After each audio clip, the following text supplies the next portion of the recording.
आरव अमन की दादी की हर एक बात ध्यान से सुन रहा था। उसे पता था कि आज उसने जो किया वो शायद गलत था, पर उसका इंटेंशन कभी भी अमन को या उसके घर वालों को हर्ट करने का नहीं था। वो तो बस अमन को सबक सिखाना चाहता था।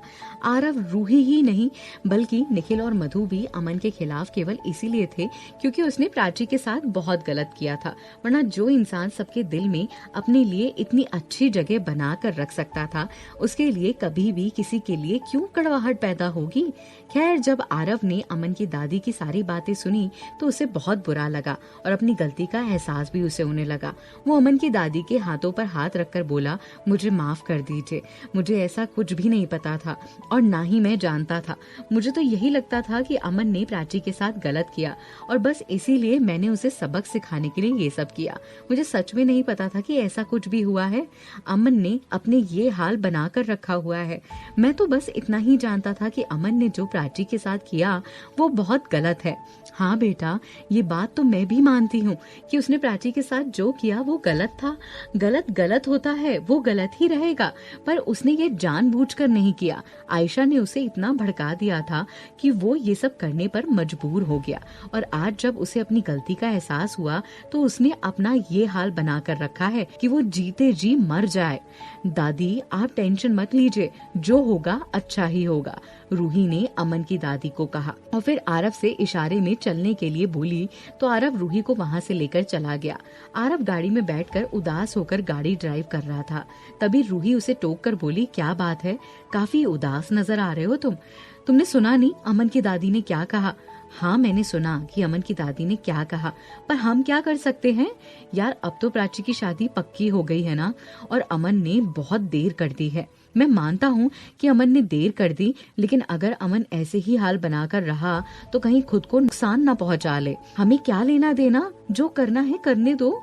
रूही ने ये बात थोड़ी ऐड कर कही तो आरव रूही को समझाते हुए बोला, कम ऑन रूही, ऐसे तो मत कहो ना, तुम मुझसे प्यार करती हो, प्राची अमन से प्यार करती है और अमन प्राची से प्यार करता है, तो फिर तुम तो प्यार का मतलब जानती होगी ना। आरव ने रूही की ओर देखकर कहा, मैं प्यार का मतलब जानती हूँ, पर आप युग के बारे में भी तो सोचिए, उसने भी तो प्राची से प्यार किया है और कोई शिकायत भी नहीं की। तो मैं कब कह रहा हूँ कि वो गलत है या अमन गलत है। कुछ गलत है तो वो है हालात, जो कि इतने बिगड़ गए हैं कि हम बात बात को भी संभाल नहीं सकते। मुझे तो समझ ही नहीं आ रहा है क्या होगा। जहाँ एक तरफ युग की मोहब्बत सच्ची है, वहीं दूसरी तरफ अमन प्राची के लिए खुद को मारने पर तुला हुआ है।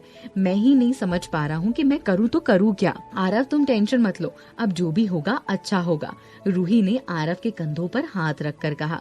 इधर आरव और रूही के जाते ही अमन की दादी अपनी व्हील चेयर को पुश करके रीमा के पास गई और उससे बोली, बेटा मुझे जरा अमन के कमरे में छोड़ देना। रीमा उनकी बात सुनकर उन्हें अमन के कमरे में छोड़ आई। अमन अभी भी वही गुमसुम बैठा हुआ था और अपने मोबाइल में प्राची की तस्वीरों को निहार रहा था। तभी उसकी दादी उसके पास आकर बोली, बेटा तबीयत कैसी है तुम्हारी? दादी, मुझे क्या हुआ, मैं तो बिल्कुल ठीक हूँ। हाँ, अगर तू ठीक है तो तूने अपनी ये हालत बनाकर क्यों रखी है? बेटा क्यों खुद को जीते जी मार रहा है? दादी, आप तो जानते हो ना, मैं प्राची से बहुत प्यार करता हूँ, मैं उसके बिना नहीं जी सकता। दादी, मैं क्या करूँ, आप ही बताओ मुझे। पर बेटा तू गया था ना उसे मनाने, फिर क्यों उसे उल्टे पांव लौट कर आ गया? पर क्यों मना कर नहीं ला पाया? हाँ दादी, जब हालात मेरे साथ नहीं है तो मैं कुछ नहीं कर सकता। मतलब कहना क्या चाहता है तू? मैं प्राची को मनाने गया था और उस दिन प्राची मानकर आ भी जाती, लेकिन आयशा ने वहां आकर ये बोल दिया कि इतना कहकर अमन चुप हो गया। तो उसकी दादी उसे गौर से देखकर बोली, क्या बोल दिया आयशा ने? ये सुनकर अमन अपने सर पर दोनों हाथ रखकर धीरे से बोला, दादी वो प्रेग्नेंट है, वो मेरे बच्चे की माँ बनने वाली है। ये सुनकर तो मानो जैसे दादी के होश ही उड़ गए। वो यकीन नहीं कर पा रही थी कि जो वो सुन रही है वो सच है। वो फिर से एक बार उसे देखकर बोली, क्या बोल रहे हो तुम? होश में तो हो ना? मैं होश में हूँ और जो कह रहा हूँ वो बिल्कुल सच है। अमन की दादी अमन की बात सुनकर चुप रह गई। उनके पास अब शब्द ही नहीं थे कुछ कहने को। वो समझ नहीं पा रही थी ये सब क्या हो गया। एक पल के लिए तो उन्हें ये सारी बातों पर यकीन करना मुश्किल पड़ रहा था, लेकिन अब जब उन्हें यकीन करना ही था तो वो अमन की बात सुनकर चुपचाप वहां से चली गई और अमन को कुछ ना बोली। लेकिन अब वो बहुत टेंशन में आ गई थी। अब तो वो भी समझ गई थी कि प्राची और अमन का एक होना मुश्किल ही नहीं, नामुमकिन हो गया है। अगर ये सब ना हुआ होता तो शायद प्राची अब तक वापस आ भी जाती, लेकिन अब तो ये सब हो गया है और आयशा के साथ अमन ने जो रिश्ता बना लिया है उससे पीछे हटना तो शायद बहुत ही मुश्किल होगा। आरव और रूही वापस से फरीदाबाद पहुंचे तो निखिल और मधु दोनों ही उन दोनों को देखकर बोले, क्या हुआ, कहाँ गए थे तुम लोग? कब से तुम्हें ढूंढ रहे हैं, परेशान हो रहे हैं हम लोग। एक तो बताकर भी नहीं जाते हो, कहाँ चले जाते हो? निखिल ने कहा। अरे कूल डाउन निखिल, इतना परेशान मत हो, हम कहीं नहीं, बस यहीं आसपास गए थे।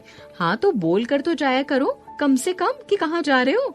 अच्छा बाबा सॉरी, आगे से पक्का याद रखेंगे, जहाँ भी जाएंगे हम तुम्हें बता कर ही जाएंगे, आरव ने कहा।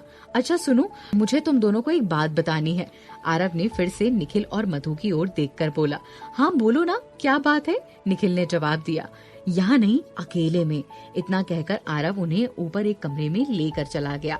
कमरे में पहुंचते ही मधु आरव और रूही की ओर देखते हुए बोले, बताओ अब क्या बात है, इतनी जल्दी क्या है तुम्हें? हाँ अब आगे क्या होता है, क्या बताता है ये इन्हें, क्या कहानी में नया ट्विस्ट आता है, रिश्तों का नया मोड़ आता है, ये सारी बातें आपको पता चलेंगी अगले एपिसोड में। और ये एपिसोड कैसा लगा कमेंट